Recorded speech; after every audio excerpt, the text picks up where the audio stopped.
నమస్తే, welcome to our channel. నేను సౌజన్య. ఏ తల్లికి రాని కష్టం ఆ తల్లికి రావడంతో ఆ తల్లి ఇండియాలో లేకుండా విదేశాలకు పారిపోయింది అనేటువంటి టాక్ వినిపిస్తోంది. ఈ అంశానికి సంబంధించి చర్చ కూడా సాగుతుంది. ఇంతకీ ఎవరా తల్లి అంటే వైఎస్ విజయమ్మ. అటు కొడుకి చెప్పుకోలేక ఇటు కూతురికి చెప్పుకోలేక ఎవరు చెప్పినా వినట్లేదు, ఎవరి వాదన వాళ్ళలోనే ఉన్నారు అనే దానికి సంబంధించి ఆవిడ ఎటు తేరలేక ఎటువైపు ఉండలేక ఆవిడ ఇక్కడి నుంచి ఉండకుండా విదేశాలకు వెళ్ళిపోయారు అని వినిపిస్తుంది. చర్చ కూడా సాగుతోంది. ఈ అంశానికి సంబంధించి మనతో మాట్లాడడానికి, వారి విశ్లేషణని మనతో పంచుకోవడానికి ఈరోజు మనతో పాటు ఉన్నారు సీనియర్ జర్నలిస్ట్ దుర్గా కుమార్ గారు ఉన్నారు. వారితో మాట్లాడదాం. నమస్తే దుర్గా కుమార్ గారు. నమస్కారం మా సౌజన్య, మన వీక్షకులు కూడా నమస్కారం. ఏ తల్లికి రాని కష్టం వైఎస్ విజయంకి వచ్చింది. సో మేబీ రాజశేఖర్ రెడ్డి గారు ఉండి ఈ సిచ్యువేషన్ వచ్చేది కాదేమో ఆవిడకి.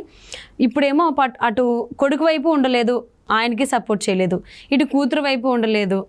సో అంటే అటు కొడుకు వైపు ఉంటే కూతురు కోపం వస్తుంది, కూతురు వైపు ఉంటే కొడుకు కోపం వస్తుంది. ఎవరికి ఏం సర్ది చెప్పలేక అసలు ఇక్కడ ఉంటే కదా నాకు ఈ బాధ, ఇదంతా లేకుండా నేను విదేశాలకు వెళ్ళిపోతానని చెప్పేసి ఆవిడ ఫారిన్ టూర్లో ఉన్నారనేది టాక్ వినిపిస్తుంది. చర్చ కూడా సాగుతుంది. దీని గురించి ఏమంటారు?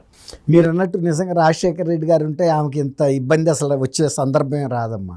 రాజశేఖర రెడ్డి గారు లేకపోవటం, ఈ రాజకీయ పరిణామాలు, కుటుంబంలో జరిగిన పరిణామాలు నిజంగా ఆమెను చాలా ఇబ్బందికరమైన పరిస్థితుల్లోకి నెట్టేసింది.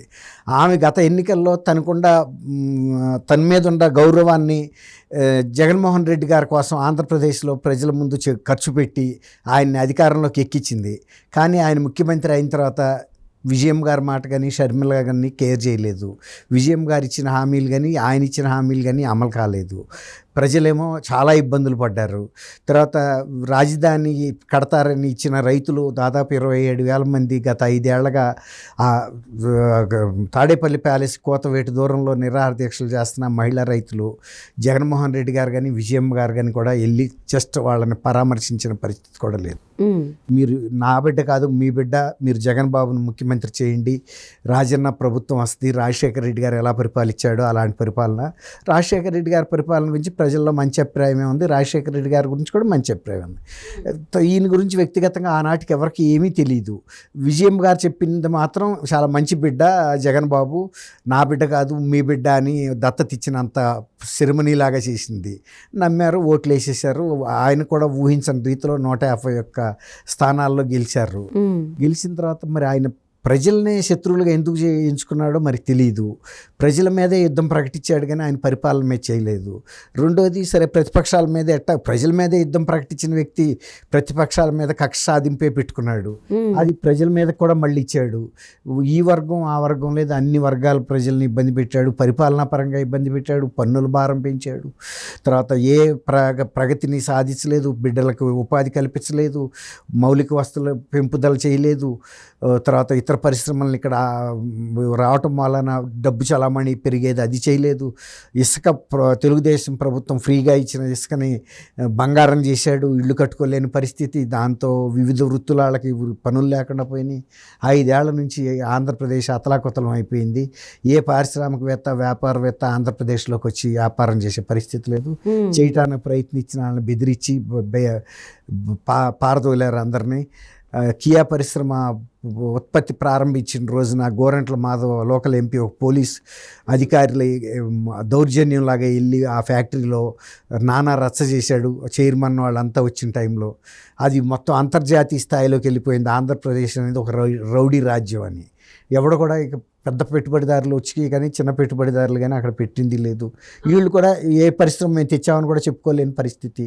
అవును, అభివృద్ధి అనేది లేదు, సో చేయడానికి కూడా లేదు. ఏం లేదు. ఇంతకు ముందు జరిగినటువంటి ఎన్నికల్లో అయితే వైఎస్ విజయమ్మ బుట్టు పెట్టి ఆశీర్వదించి పంపించిందమ్మా. అదే అంటున్నా, ఇప్పుడు ఆమె పరపతిని ఉపయోగించి ముఖ్యమంత్రిని చేసింది కానీ ఆ తర్వాత అతను చేసే పరిపాలనని దుష్పరిపాలన ఆపలేకపోయింది.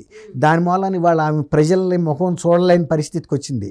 అది నేను అక్కడికే వస్తున్నా. ఆమె ఇవాళ మరి నిజంగా మొన్న ఈయన అక్కడి నుంచి బస్సు యాత్ర ప్రారంభిస్తున్నప్పుడు ఇడుపులపాయలో ఆశీర్వదించింది పవిత్ర గ్రంథం పట్టుకుని. గతంలో 2019లో పవిత్ర గ్రంథం పట్టుకు తిరిగి రాష్ట్రం అంతా ప్రచారం చేసినప్పుడు ప్రజలు ఆమెను విశ్వసించారు. ఒక తల్లిగా చెప్పినా కూడా ఒక బిడ్డ మీద ఎంతైనా ప్రేమ ఉండటం సహజం, కానీ ప్రజల్ని బలిపెట్టి బిడ్డని ముఖ్యమంత్రి చేయటం అనేది కరెక్ట్ కాదు కదా. తెలుగు ప్రజలు మొత్తం బాధలు పడ్డారు నీ ఒక్క బిడ్డ కోసం. మరి వాళ్ళు నువ్వు వచ్చి చెప్పు మళ్ళీ ముఖ్యమంత్రిని చేయమని చెప్పగలుగుతావా? నీకు ముఖం ఉందా? జనం ఆగుతారా చూసి? నిన్ను చూస్తే వాళ్ళకి ఆవేశం రాదా? ఆ రోజున మా నెత్తిని పెట్టి వెళ్ళావు, ఇవాళ వరకు నువ్వు వచ్చి పలకరించిన దాఖలాలు లేవు, సత్యామో బతికామని తెలుసుకోవాలి కదా. పక్కనున్న ఆంధ్ర రాష్ట్రం గురించి అడిగితే ఆంధ్రప్రదేశ్ గురించి ఇక్కడ ఎందుకు అయ్యా జగన్ పాలన గురించి అన్నావు, మళ్ళీ ఏ ముఖం పెట్టుకొచ్చావు అని అడగరా? అంత గౌరవం ఇచ్చిన వ్యక్తులే ఆ రకంగా కనుక నిలదీస్తే ఆమె పరువు ఏముంటుంది? ఆమె ఒక గృహిణిగా గౌరవంగా రాజశేఖర రెడ్డి గారి భార్యగా ఒక గౌరవ స్థానాన్ని ప్రజల్లో ఉంచుకున్నారు. కానీ మొన్న 2019లో పోయింది ఆ తర్వాత జరిగిన పరిపాలనతో. ఇప్పుడు మీరు అన్నట్టు ఇప్పుడు ఆ తర్వాత షర్మిల గారు కూడా అక్కడ కాంగ్రెస్ అభ్యర్థుల జాబితా తీసుకెళ్లి ఇడుపులపాయలో రాజశేఖర రెడ్డి గారి సమాధి మీద పెట్టి ప్రార్థనలు చేసినప్పుడు ఈమెను కూడా ఆశీర్వదించింది పవిత్ర గ్రంథం బట్టి. ఇప్పుడు రెండు కళ్ళే, ఏ కళ్ళు కావాలంటే రెండు కావాలని ఎవరైనా చెప్తారు. ఇప్పుడు మీరు అన్నట్టు ప్రజల ముందుకి ఎవరిని మద్దతు ఇచ్చి రావాలి, ఎవరి తరపున ప్రచారం? ఏ తల్లికి రాని కష్టమే వచ్చింది ఆమెకి. కాకపోతే ఇప్పుడు ఆమె ఇక్కడ ఆంధ్రప్రదేశ్లోనో లేకపోతే హైదరాబాద్లోనో ఉంటేనో ఇద్దరిలో ఎవరో ఒకళ్ళు వచ్చి రమ్మని ఒత్తిడి చేయొచ్చు. 13 కదా, మే 13 కదా ఎన్నికలు. ఆ తారీఖు వరకు కనుక ఏదైనా విదేశాలు వెళ్ళిపోయింది అనుకోండి, గొడవ లేదు, ఒక నెల పాటు లేదు, ఇంకొక 10 రోజులు ఇక్కడ ఉండి ఇంకొక 20 రోజులు లాస్ట్ 20 days కనుక వెళ్ళిపోవచ్చు. ఇక లేదు అసలు ఎందుకు నేను విదేశాలకు వెళ్ళాల్సిన అవసరం ఏముంది, ఎట్లాగూ ఇద్దరిని కాదనుకుని గుండె రాయి చేసుకుని కూర్చోవటమే, ఏదైతే అది అవుద్ది. గెలిస్తే జగన్ గెలుస్తాడు, లేదంటే ఈమె గెలిచే అవకాశం పెద్దగా లేదు, తెలుగుదేశం గెలుస్తుంది అక్కడ కూటమి. ఇక ఇప్పుడు అతను చేసిన పరిపాలనకి అతను మూల్యం చెల్లించుకుంటాడు అనుకుంటుంది. ఇప్పుడు ఎన్ని బైబిల్లో చెప్పుంటాడు కదా, పాపం చేసిన వారు శిక్ష అనుభవించక తప్పదు అని. ఆ పాపం చేశాడు కాబట్టి బిడ్డ శిక్ష అనుభవిస్తాడు అని ఆమె సమాధానం పరుచుకోగలిగినంత ఇది ఉంది ఆమెలో, ఆధ్యాత్మిక చింతన. కాబట్టి ధైర్యంగా ఆ బైబిల్ మీద క్రీస్తు మీద నమ్మకం ఉంచేసి ఆమె ప్రశాంతమైన ఆధ్యాత్మిక జీవితం గడుపుతుంది. ఏముంది, ఎవరెళ్ళినా రాదు.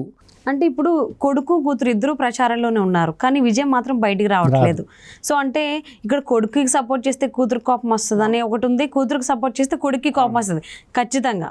సో ఆ కోపతాపాలను మనం ఎవరు తెచ్చినా వాళ్ళే కూర్చొని తీర్చుకోవాలి. ఇక్కడ కోపాలు వస్తాయనా, లేకపోతే ప్రచారంలోకి కొంచెం అటు కొంచెం ఇటు ఉంటే కూడా జనాలు ఏమన్నా మీరు అన్నట్టు ప్రశ్నిస్తారు అనేటువంటి దానికి సంబంధించి ఆవిడ ఫారెన్ టూర్ వెళ్ళిపోయారు అనుకోవచ్చా, లేకపోతే ఎవరన్నా దాచిపెట్టారు అనుకోవచ్చా? దాచిపెట్టారని నేనైతే అనుకోను ఆమెని. కాకపోతే ఏంటంటే ఆమె మీరు అన్నట్టు అటు ఇటు ప్రచారం చేయడానికి లేదు, ఎవరికన్నా ఒకరికే చేయాలి. గతంలో చేసిన జగన్మోహన్ రెడ్డి కన్నా చేయాలి. అప్పుడు అడుగుతారు, నువ్వు జగన్మోహన్ రెడ్డిని తీసుకొచ్చి మా తల మీద పెట్టెళ్ళావు, నెత్తి మీద మేము 5 ఏళ్ళు మోసాం, నువ్వు ఎప్పుడన్నా వచ్చావా, మమ్మల్ని ప్రశ్నించావా, సత్యామో బతికావని. అతను చేసిందంతా దుష్ట పరిపాలన. నీ కూతురు కూడా చెబుతుంది కదా, షర్మిల చెబుతుంది, సునీత చెబుతుంది. మీ ఇంట్లో జరిగిన హత్య ఎవరు చేశారు? చంద్రబాబు అని చెప్పాడు అతను, నిజమా? అడుగుతారు కదా. తర్వాత మద్యం నిషేధిస్తా అన్నాడు, మా అమ్మ తాళిబొట్లు కాపాడుతా అన్నాడు, నిషేధించాడా? తర్వాత పోలవరం ప్రాజెక్ట్ కట్టాడా? తర్వాత రాజధాని ఆయన వచ్చే నాటికి ఒకటి ఉంది, ఇప్పుడు ఏదైనా రాజధాని ఏంటో ఆయన నోటితో చెప్పించు. తర్వాత వాళ్ళు కట్టిన రాజధాని తప్ప మీరు 5 ఏళ్లలో ఒక ఇటుకు పెట్టారా? న్యాయ రాజధానికి ఏం చేశారు? పరిపాలనా రాజధాని. తర్వాత సెక్రటేరియట్తో సహా ఆస్తులు తాకట్టు పెట్టారు. తర్వాత చాలా ప్రశ్నలే వస్తాయి. ఎందుకంటే ఆమెను అడుగుతారు, ఆమెకి ముఖం ఉంది కాబట్టి. ఇప్పుడు జగన్మోహన్ రెడ్డిని అడగరు, ఎందుకంటే నువ్వు కాదు, నిన్ను చూసి వేయలే ఓట్లు, ఆమెను చూసి వేశారు. ఇవాళ ఆమె వస్తే ఇవన్నీ ఎదుర్కోవాలి. ఏ తల్లి అయినా మీరు ఆ స్థానంలో ఉండి వచ్చి మీరు ప్రచారం చేస్తారా? సో నిజంగా మేబీ ఈ ప్రజలు ప్రచారంలోకి వస్తే కనుక ప్రజలు సంధించేటువంటి ప్రశ్నలకు సంబంధించి భయపడా, లేకపోతే కొడుకు కూతురి మధ్యన ఒత్తిడికి ఎందుకు అని చెప్పేసి అని ఆవిడ ఫారెన్ టూర్ వెళ్ళారని చెప్పేసి అని చర్చ జరుగుతోంది. సో చూద్దామండి రాబోయేటువంటి రోజుల్లో దీనికి సంబంధించి క్లారిటీ రావచ్చేమో. Thank you so much Durga Kumar గారు. థ్యాంక్ యూ అమ్మా సౌజన్య, మన వీక్షకులు కూడా.